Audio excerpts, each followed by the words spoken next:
राधे राधे। हरे कृष्णा। माधव बंसी चैनल में आप सभी भक्तों का स्वागत है। माघ महात्म्यम 16वां अध्याय। श्री गणेशाय नमः। ओम नमो भगवते वासुदेवाय नमः।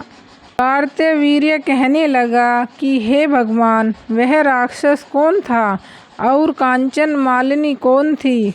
उसने अपना धर्म कैसे दिया और उनका साथ कैसे हुआ?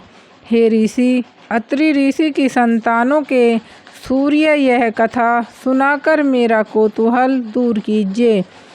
तब दत्तात्रेय जी कहने लगे कि हे राजन, इस पुरातन विचित्र इतिहास को सुनो।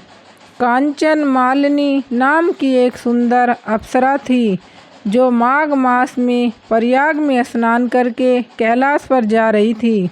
तब उसको मार्ग में जाते हुए हिमालय के कुंज से एक घीर राक्षस ने देखा।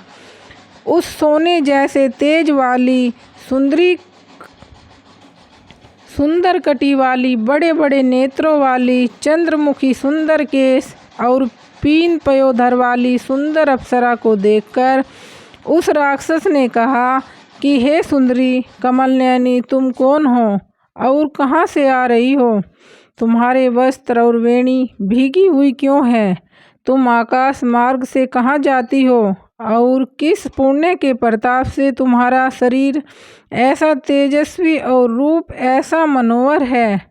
तुम्हारे गीले वस्त्र से मेरे मस्तक पर गिरे हुए एक बूंद जल से मेरे क्रूर मन को एकदम शांति प्राप्त हो गई। इसका क्या कारण है? तुम बड़ी शीलवती प्रतीत होती हो, इसका कारण मुझसे कहिए।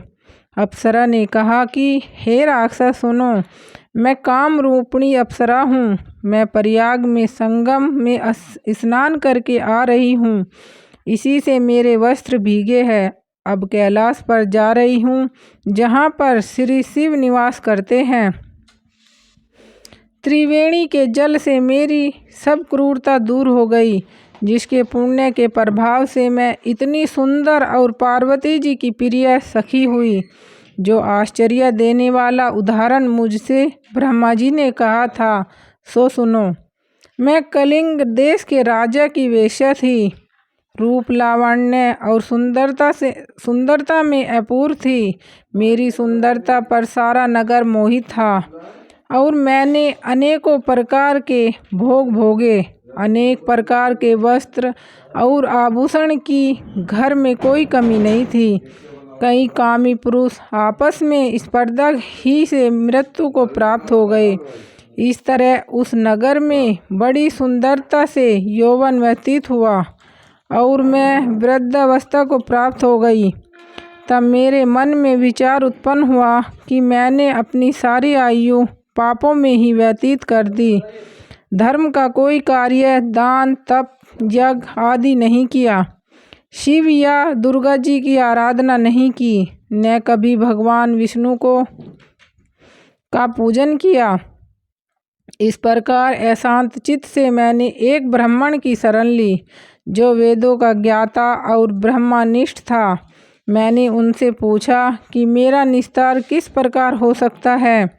महाराज, साधु सज्जन अच्छे और बुरे सभी पर दया करते हैं, इसीलिए मुझ दीन पर भी कृपा करके मुझ कीचड़ में डूबी हुई को पकड़कर उबारिए। क्षीर सागर क्या हंस को ही दूध देता है, बत्तख को नहीं देता? तब वह ब्राह्मण राजा को पुरोहित इन सब बातों को सुनकर मुझ पर दया करके कहने लगा कि तू ब्रह्मा के क्षेत्र प्रयाग में जाकर माघ मास में त्रिवेणी संगम में स्नान कर, परंतु मन में अशुभ क्रिया का विचार नहीं करना। पापों के नाश के लिए महर्षियों ने तीर्थ स्थान से अधिक और कोई प्रायश्चित नहीं बतलाया।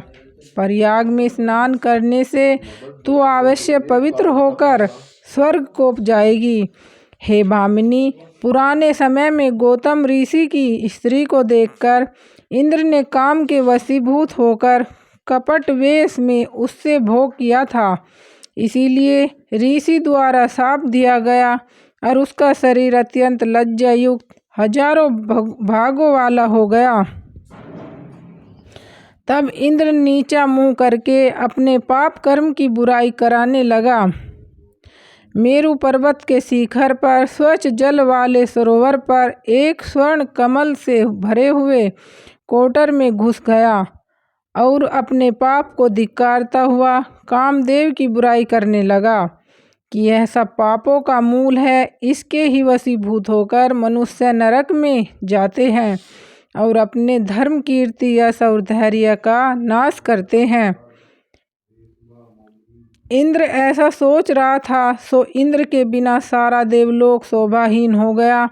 तब देवता, गंधर्व, किन्नर, लोकपाल, इंद्राणी के सहित बृहस्पति जी जाकर पूछने लगे कि महाराज, इंद्र के न रहने से स्वर्ग ऐसा शोभाहीन हो गया है जैसे सतपुत्र के बिना श्रेष्ठ कुल, इसीलिए स्वर्ग की शोभा के लिए कोई क्रिया सोचिए, इस विषय में देर नहीं लगानी चाहिए।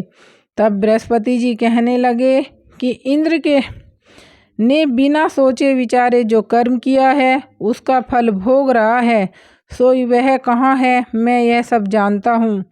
फिर गुरुजी ने सबको साथ लेकर स्वर्ण कमलों से युक्त बड़े सरोवर में इंद्र को देखा, जिसका मुख मलिन और आंखें बंद थी।